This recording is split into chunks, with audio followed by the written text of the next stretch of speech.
السلام عليكم ورحمة الله وبركاته.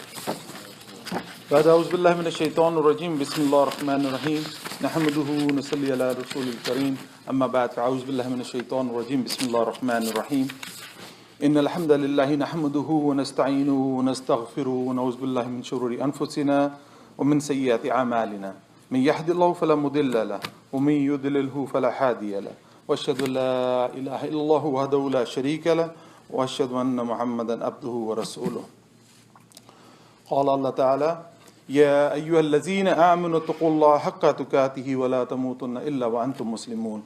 وقال تعالى يا أيها الناس اتقوا ربكم الذي خلقكم من نفس واحدة وخلق منها زوجها وبث منهما رجالا كثيرا ونساء واتقوا الله الذي تساءلون به والأرحام إن الله كان عليكم رقيبا. وقال تعالى يا أيها الذين آمنوا اتقوا الله وقولوا قولا سديدا يصلح لكم أعمالكم ويغفر لكم ذنوبكم ومن يطع الله ورسوله فقد فاز فوزا عظيما. قال الله سبحانه وتعالى في القرآن المجيد يا أيها الذين آمنوا كتب عليكم الصيام كما كتب على الذين من قبلكم لعلكم تتقون. صدق الله العظيم. All praises to Allah subhanahu wa ta'ala and salutation to be the most distinguished of our Prophet Muhammad sallallahu alayhi wa alihi wa sallam. Blessing be on his wives, children and companion. Ameen. As we know, we are in the month of Sha'ban.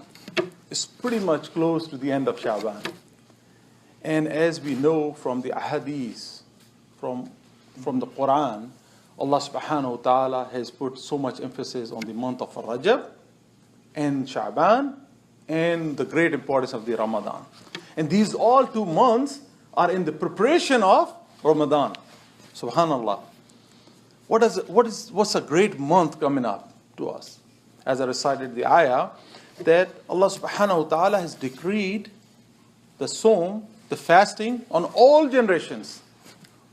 Not on us, but the one who passed before us, or on the other who believe on the other scriptures.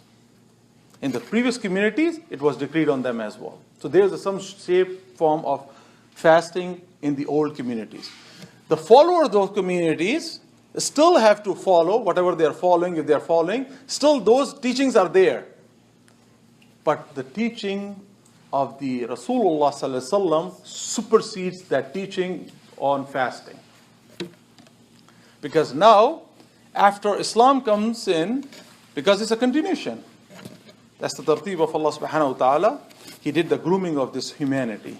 When all this humanity groomed, when they come up to that point, when they can absorb, then after that Allah subhanahu wa ta'ala says, from here to onward, Deen al-Islam is the only deen you have to follow. So other teachings are stopped.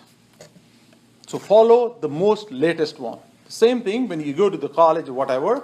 So you may have books from old generations, from the same subject. But when you go to the teacher, and teacher says, from here, from this session to the onward, follow the latest edition.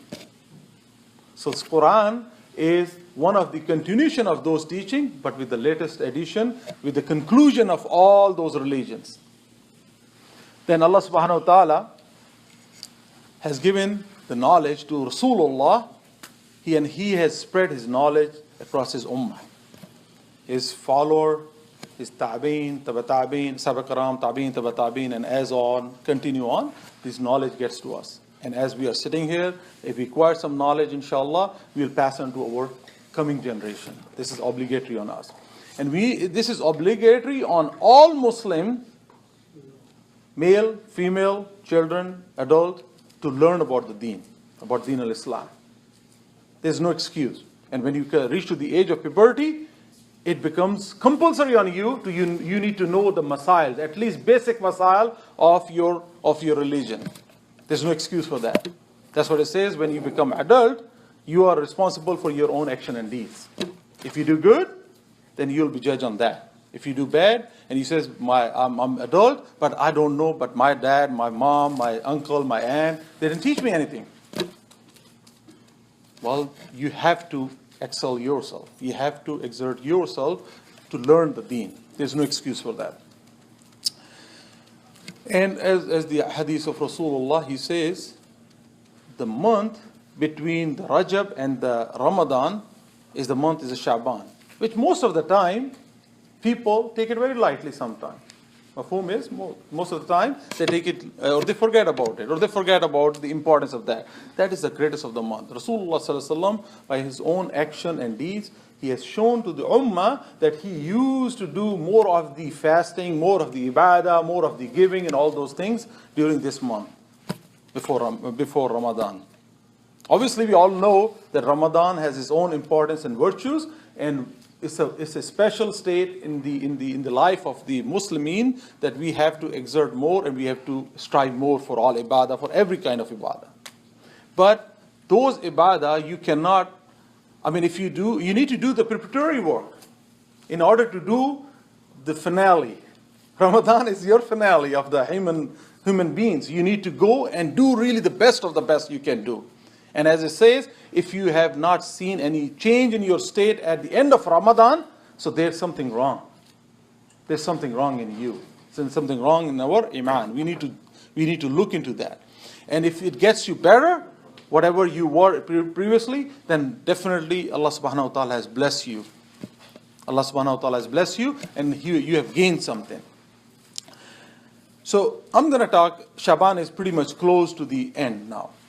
Inshallah, next week we will start observing Ramadan. Subhanallah.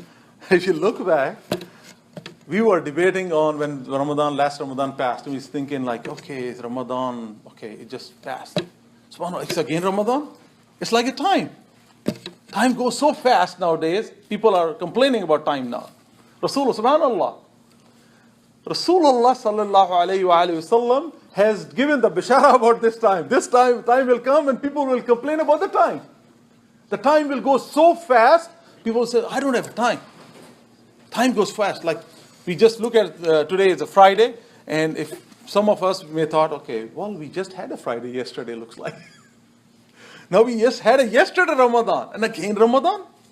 But subhanallah, the other side, the positive side of it is Allah subhanahu wa ta'ala has blessed us. May Allah subhanahu wa ta'ala bless all of us to go into the Ramadan with full spirit and try to enjoy the barakah. Try to enjoy the blessing of the Ramadan. We still have a few days left. No one has any guarantee. No one has any guarantee. But we are expecting, inshallah, for the good, that may Allah subhanahu wa ta'ala bless us to reap the rewards of the Ramadan and help us take it into the month of Ramadan so we can excel, we can do more of the ibadah. So there are a few things I'm going to talk about. Do's and don'ts in Ramadan. Why we need to do the fasting? We know it's obligatory on us, all of us, the one who has a health and who reaches to the age of puberty. It's further on them. No excuse at all. With the exceptions. With the exception if you are a traveler.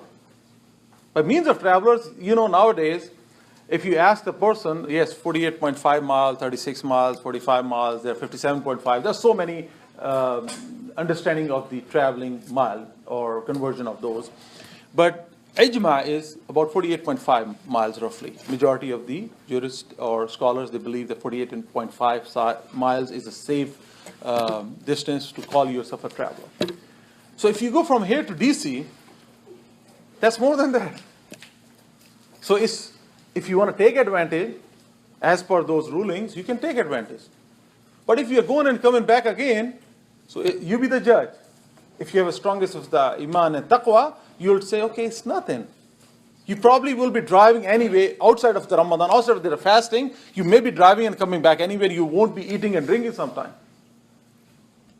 Or maybe you will be drinking but not eating. So it's your choice. If you want to do, you have to do it. Because the importance is, if you skip, if you take the advantage of that, the ruling is like if you're a traveler, that would be a ruling, and you can take advantage of that. But guess what? You're not excused still. You have to make up those days. So instead of making up those days during then, why not take the actual advantage of the Ramadan? Where you have a multiplied of the rewards of every good deed. Allah subhanahu wa ta'ala knows your innermost intention. It should be for the sake of Allah subhanahu wa ta'ala. Yes, if you are sick, Allah subhanahu wa ta'ala has given excuse to you. So take those days, advantage of those, and give the fidyah. But sick means what? When you are really sick that you, if you cannot, you are diabetic, and you definitely, if you have to do all those things. Again, there's a difference of opinion. Some ulama, some scholars say it's okay to take the insulin while you are fasting. Some has a strong opinion, no, you cannot inject anything in your body. If you do, that breaks the fast. Whatever you believe in, I'll leave it up to you for that one, or talk to the right ulama, whatever you believe in or follow. So they will guide you better. And wallahu alam, we leave it there. we will not indulge more on those complicated matters. But if you become, ulama says, according to scholars and ulama, they says if you get better, the days you give the fidyah, that maybe that Allah subhanahu wa ta'ala accepts that, but you have to make up those days as well. Because now Allah subhanahu wa ta'ala has given you siha, and you need to make up those days. There's again difference of opinion among ulama on that. So you need to follow what you need to follow, and who you need to follow. Just ask the right ulama about that.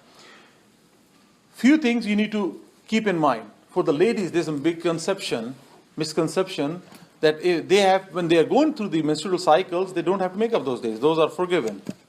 There's no second opinion on that one. Ladies have to make up those days if they are all healthy and everything. They have to make up those days. The reason I'm bringing up this one, because we have our own families, wives, daughters, mothers. We need to educate. Education never ends. Education never ends. If someone thinks that I've learned everything, then you become a jahil. Because the definition of, according to ulama, the definition of the alim is, as long as it says I'm still learning, they may be alim in that context. If an alim claims I learned everything, I know everything in and out, he become a jahil.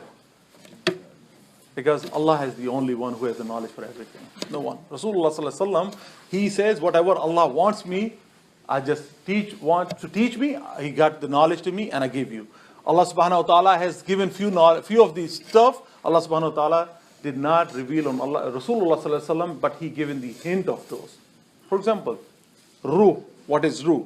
Allah subhanahu wa ta'ala has told Rasulullah, and He has told what up to certain what the ruh is and all, but it did not say exactly this is what it is, the item or this. About the doomsday, He has given the signs. Rasulullah sallallahu alaihi wasallam, He has shown us what will happen. There are signs, Qiyamat al-Sughra and Kubra. There are signs of those. He says what happens, and this happened, and that happened. This is knowledge from Allah subhanahu wa ta'ala. But Allah subhanahu wa ta'ala did not reveal on Rasulullah the exact date and time. Given the hints. Because if everything is known, we all know when we will born and when we will die. So probably we'll put our hand and say, okay, tomorrow is my death day. You'll put your hands together and say, okay, I'm not going to do anything because I know tomorrow I'm leaving. But rather, we should strive for that, but this could be any second, any next moment will be my last. So live like that, like a stranger, like a traveler in this dunya. That's the best targheeb Rasulullah sallallahu alaihi wasallam has given us. So for the ladies, when they have excuse days, when they get better, they have to make up those days after Ramadan, because obviously they cannot make up during Ramadan those days if they have missed those. But this is one of the points sometimes, because of lack of knowledge, people, or sometimes it's a ladies to ladies teaching, they just say, okay, they have knowledge, they say, okay, you're excused from that all. They're not excused. So as a brother, as a father, as a husband, this is our responsibility to teach our ladies those things as well. If you're sick, you need to give the fidyah if you afford. And again, there's several conditions of that. If you cannot afford, then you can do the fasting. If you cannot do the fasting, then do the money. There's a certain conditions you need to follow. It's not like you have the money, but you have the strength, you can do it, something else, but you said, okay, I cannot do this or that way, but I'm going to go easy route. Don't go easy route. Allah knows your inmost intention. Then These all, Allah subhanahu wa ta'ala sends Ramadan by the reduction of 10 days, lunar days every year. So which means 360 days, Islamic calendar according, we have 360 days. So in 36 years of your lifespan, you see the same day again, or same climate or same weather, you end up in that.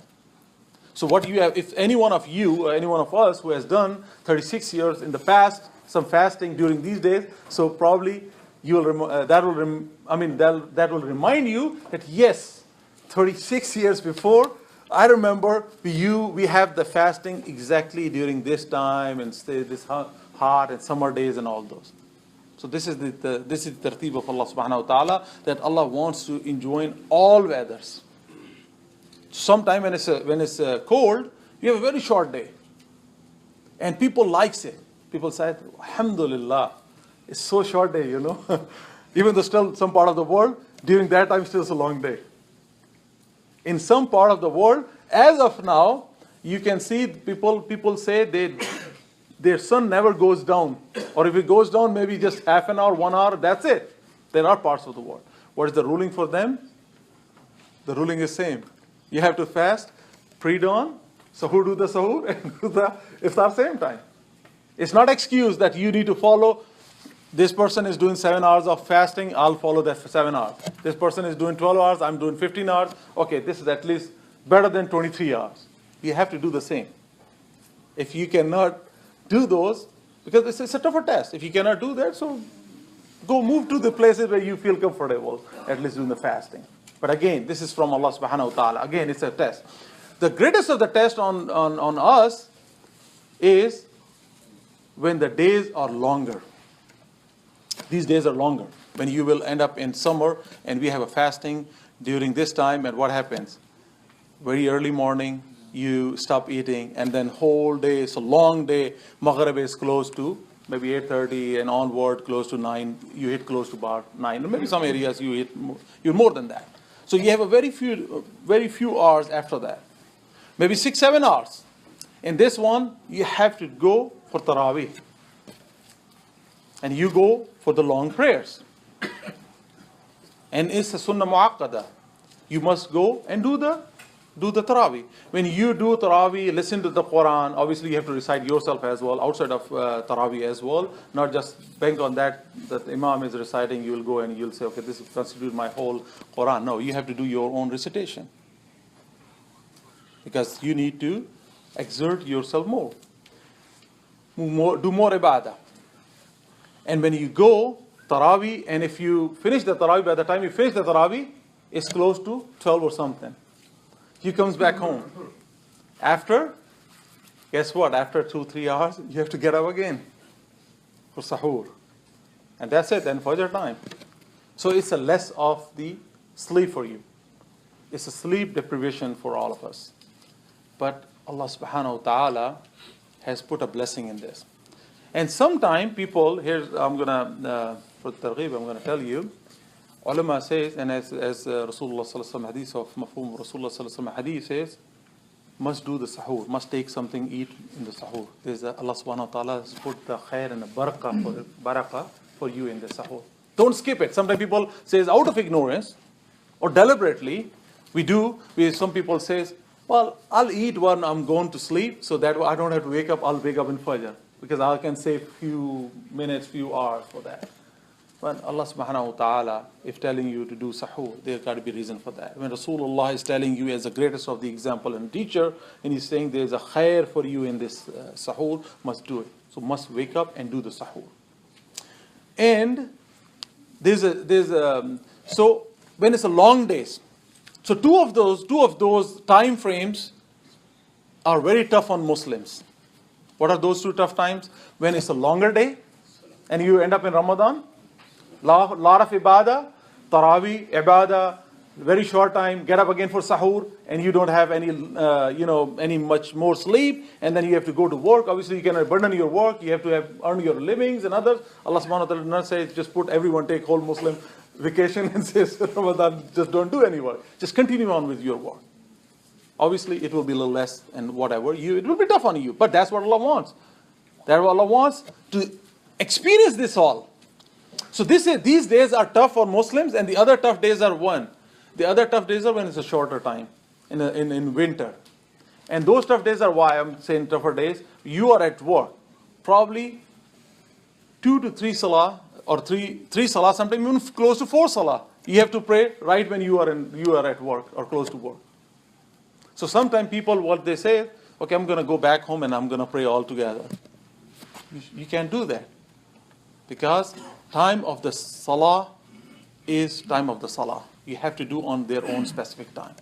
You cannot collect all together and say, I'm going to go in the night and I'm going to pray all 3 salah, which I missed in the middle of.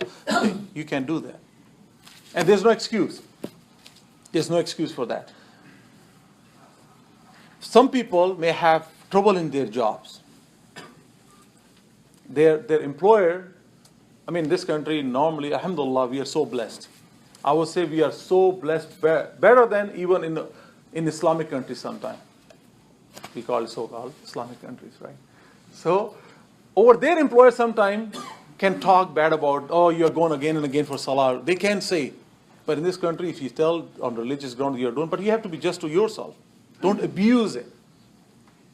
Make good use of time, go salah and come back. Don't abuse that time. But you cannot say, then in this country, I mean, there are exceptions. People do say, they say, don't go for salah again and again. If you end up in that, then ulama says, try to, unless you find a better job, continue working, because this is out of your hand, out of your control. So live in that environment for the time being, but as soon as you find a good job, just leave that place, because that's not where you need to be. And this again goes back to halal earning and all those. So we need to justify our jobs. It's not like it's a Ramadan, so we don't do anything. Just put your hands together, says, I'm going to work, come on work. Since I'm Muslim, I'm fasting, I'm not going to do. I need ease. Don't ask for the ease. Don't show your weakness. This is not your weakness. This is strongest of your strength. As a Muslim, this is strongest of our strength, that when we do sleep deprivation, we have a fasting, we have a hunger and everything, with all that package, we still go face the world. Talk to them in a normal, gentle tone. And people, when they see you, come in the meetings, come in on work and right on time, still smiley, still doing the same. Yes, maybe a little bit, that's out of your control, because that comes, that's a package. But again, you try to do whatever the best you can, and you try to perform as much as you can. So that's subhanallah, Allah knows, because that's the rizq halal you're trying to earn, and the same token, you're not asking for any discount and concession. And Ramadan, as we know, is coming very fast. It's approaching very fast, few days left. Well, while we, inshallah, experience the fasting in Ramadan.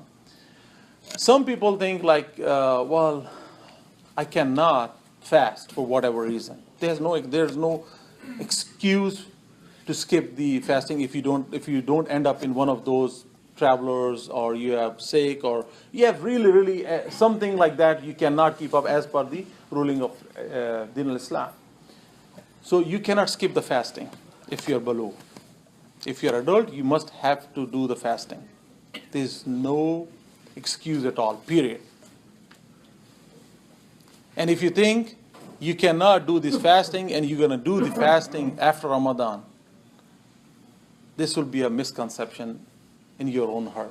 You are deceiving yourself. If you cannot take the barakah of Ramadan when your rewards are multiplied, then you will be thinking about doing after. We are answerable for all these things. And Allah subhanahu wa ta'ala is not in need of your ibadah. We are in need of our ibadah to please Allah subhanahu wa ta'ala. We do strive our level best. So Allah subhanahu wa ta'ala takes this as a good reward from us. Allah subhanahu wa ta'ala accept those rewards from us. We are in need of Allah subhanahu wa ta'ala big time. We need to please Allah subhanahu wa ta'ala. So Allah knows that my abd is doing his level best or her level best to please me. Then if Allah subhanahu wa ta'ala wants, He may forgive you and He may reward you for all of those ibadah. Few things we need to remember. Breaking a fast deliberately. That's one of the things sometimes as a Muslim we want to take it very lightly. We need to be conscious of those. If we deliberately break the fast without any reason, deliberately breaking the fast means, then ulama say you have to make up those fast, and penalty for that is 60 days of fasting. And 60 days of consecutive fasting mean continuous fasting, no break in the middle. So if one cannot keep the fast during the month of Ramadan and deliberately break fast, trust me, you cannot do 60 days, because there's another caveat to that. The 60 days of consecutive fasting mean you cannot break anything in the middle, any day. If you break, then cycle starts again. It's way tough. May Allah subhanahu wa ta'ala protect us all from going into that error, because we will be answerable to all those bad deeds of us if we do that. Try to avoid all the unwanted things. Doing the fasting and spending your whole day watching, playing games, videos, and all those, that's not the essence of Ramadan. You do ibadah, and it's perfectly all right. When you get time, do a little bit of your nap, because that is also ibadah. Because you are basically recouping yourself for the late night tarawih and other ibadah, preparing yourself for that one. But try to do justice to yourself. This fasting is for us. And Allah subhanahu wa ta'ala, in the previous generation, people have long ages. They live longer. If they did the ibadah for 500 years, 1,000 years, then people say, wow, subhanAllah, they were doing the 1,000 years of ibadah. With this generation, with this, what's going on in circumstances, we have a shorter of age. Average age, 60, 70, 80, that's it. 100 years, if you look around in the surrounding, you barely see anyone with the 100 years of age. So it's mean if we got this much time, those communities who were following the Islam, Deen al-Islam back then, to those Anbiya, it's mean they did the 1,000 years of ibadah, and we have this many 100 years of ibadah, let's say. So we feel as a human, we may fell short probably, but no, we don't. Allah subhanahu wa ta'ala has replaced that with the Ramadan and these kind of ibadah. There are so many Laylatul Qadr and all those. Allah says one day, one night of ibadah of that day is equal to 1,000 years. 1,000 of Shahr months. So Allah subhanahu wa ta'ala has given so much opportunity to make up all that time if we think differently. May Allah subhanahu wa ta'ala bless us.